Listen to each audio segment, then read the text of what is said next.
जब भी हम चांद को देखते हैं तो वो हर दिन थोड़ा अलग ही दिखता है। कई बार आपको चांद बिल्कुल एक ऑरेंज के जैसा दिखेगा और कई बार एक हाफ ऑरेंज जैसा दिखेगा और कई बार तो थोड़ा सा ही दिखेगा, बिल्कुल एक बनाना जैसा। वाह, banana, orange, yum. Focus focus. हाँ, ये बात तो बिल्कुल सही है कि चांद हर दिन अलग शेप में दिखता है। पर क्या ये चांद के हिस्से बादल में छुप जाते हैं या सूरज के पीछे चले जाते हैं या कहीं और? आखिर ये चांद के हिस्से चले कहाँ जाते हैं? क्या आपको भी जग्गू की तरह जिज्ञासा हुई कि चांद के हिस्से चले कहाँ जाते हैं? तो चलिए समझते हैं इस वीडियो में।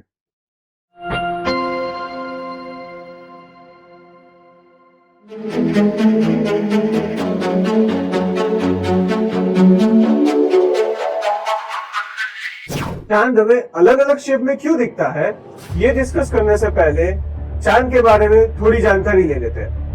एक रिसर्च के अनुसार सोलर सिस्टम में 150 से भी ज्यादा चांद है जो कई अलग अलग प्लैनेट की ऑर्बिट में घूम रहे हैं, जिसमें से एक चांद धरती को अपना घर मानता है और उसकी ऑर्बिट में घूम रहा है। सोलर सिस्टम में हमारा चांद 5वां सबसे बड़ा नेचुरल सैटेलाइट है। चांद लगभग 450 करोड़ साल पुराना है। एक थियरी के अनुसार धरती की टक्कर कोई प्लैनेट से हुई थी, जिसके कारण बहुत ज्यादा मलबा एटमॉस्फेयर में बना, जो धीरे धीरे जमा होके चांद में कन्वर्ट हो गया। चांद का डायमीटर करीब करीब 3500 किलोमीटर है, जो कि लगभग चाइना की साइज के जितना है। चांद लगभग 3,84,400 किलोमीटर दूर धरती के इर्द गिर्द घूमता है। मतलब चांद और धरती के बीच में लगभग 30 धरती फिट हो सकती है, इतना स्पेस है। चांद पे ज्यादातर धूल और पत्थर के ढेर हैं और कई सारे खड्डे भी हैं जो मेट्रॉइड्स, कॉमेट्स और एस्ट्रॉइड्स के टकराने के कारण हुए हैं, जिसमें से एक खड्डा जिसे साउथ पोल में एटकिन बेसिन कहा जाता है, वो इतना डीप है कि उसके अंदर पूरा माउंट एवरेस्ट भी फिट हो सकता है। चलिए अब समझते हैं चांद महीने में हर बार अलग अलग क्यों दिखता है। कभी एक ऑरेंज जैसा, कभी एक हाफ ऑरेंज जैसा और कभी एक बनाना जैसा, या तो कई बार बिल्कुल ही गायब। ये बनाना, ऑरेंज तो जस्ट एक्सप्लेन करने के लिए हम यूज कर रहे हैं। एक्चुअली चांद के स्टेजेस को कुछ ऐसे डिस्क्राइब करते हैं: new moon, waxing crescent, first quarter, waxing gibbous, full moon, waning gibbous, last quarter और वेनिंग क्रेसेंट।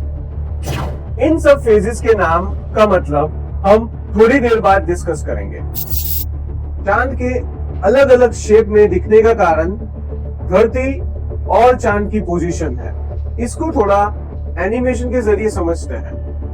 यहाँ सूरज है, दूसरी तरफ धरती है और बीच में चांद है। अब एक बात समझिए, ये तीनों एक लाइन में नहीं है। हम 2D मॉडल में देख रहे हैं, इसलिए ऐसा लग रहा है, पर एक्चुअल में चांद और धरती और सूरज तीनों अलग अलग लेवल पे है, अलग एंगल पे है, पोजीशन में ऊपर नीचे है। अगर तीनों साथ में सेम लाइन पे आ जाए तो उसे ग्रहण कहते हैं। अब एक बात और समझिए, सूरज की रोशनी हमेशा चांद के एटलीस्ट 50% जितने एरिया में पड़ती ही है। अब समझते हैं लूनर साइकिल। समझ लो अभी चांद इस पोजीशन पे है, तो चांद के इस तरफ सूरज की रोशनी होगी। अब जो चांद का एरिया धरती की तरफ है, उस पे कोई रोशनी नहीं है, तो धरती से चांद नहीं दिखेगा, जिसे न्यू मून कहते हैं। अब यहां से वैक्सिंग फेज स्टार्ट होता है, जिसमें चांद धीरे धीरे बड़ा दिखता है। अब जैसे चांद आगे जाएगा, उतने एरिया पे रोशनी रहेगी और इतने एरिया पे नहीं रहेगी। तो धरती से चांद कुछ ऐसा दिखेगा जिसे वैक्सिंग क्रेसेंट कहते हैं। अब चांद थोड़ा और आगे जाएगा, इतने एरिया पे रोशनी है और इतने एरिया पे नहीं है, तो धरती से चांद कुछ ऐसा दिखेगा जिसे फर्स्ट क्वार्टर कहते हैं। उसके बाद चांद और आगे जाएगा, इतने एरिया पे रोशनी है और इतने एरिया पे नहीं है, तो धरती से चांद कुछ ऐसा दिखेगा जिसे वैक्सिंग गिब्स कहते हैं। अब चांद बिल्कुल ही ऑपोजिट डायरेक्शन में आएगा। अब चांद पे 50% जितने एरिया पे सूरज की रोशनी गिर रही है जो धरती को डायरेक्टली फेस कर रहा है, तो धरती से कुछ ऐसा दिखेगा जिसे फुल मून कहते हैं, जिससे ज्यादातर लोग फैमिलियर है। अब यहां से वेनिंग फेज स्टार्ट होता है जिसमें चांद धीरे धीरे गायब होने लगता है, जिसे वेनिंग गिब्स, लास्ट क्वार्टर और वेनिंग क्रेसेंट कहते हैं। जब चांद वापस से न्यू मून स्टेज पे आता है तब लूनर साइकिल कंप्लीट हो जाती है और फिर से यही साइकिल शुरू होती है। ये पूरे साइकिल को कंप्लीट करने में चांद को लगभग 29.5 दिन का समय लगता है। तो बेसिकली जिसे हम चांद की रोशनी कहते हैं वो एक्चुअल में सूरज की रोशनी है जो रिफ्लेक्ट होती है। अब समझते हैं वैक्सिंग और वेनिंग स्टेज क्या होता है। जब चांद बड़ा होने के साइक्लिंग स्टेज पे होता है तो उसे वैक्सिंग कहते हैं।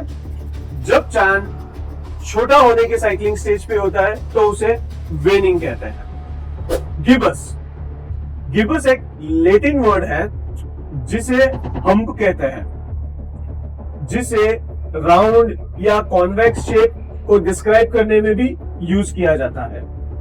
क्रेसेंट भी एक लैटिन वर्ड है जिसे टू ग्रो कहते हैं। बेसिकली कोई चीज जो कर्व शेप में है और मिडल से थिक है उसे क्रेसेंट कहते हैं। आशा करते हैं आपने आज कुछ नई चीज सीखी होगी।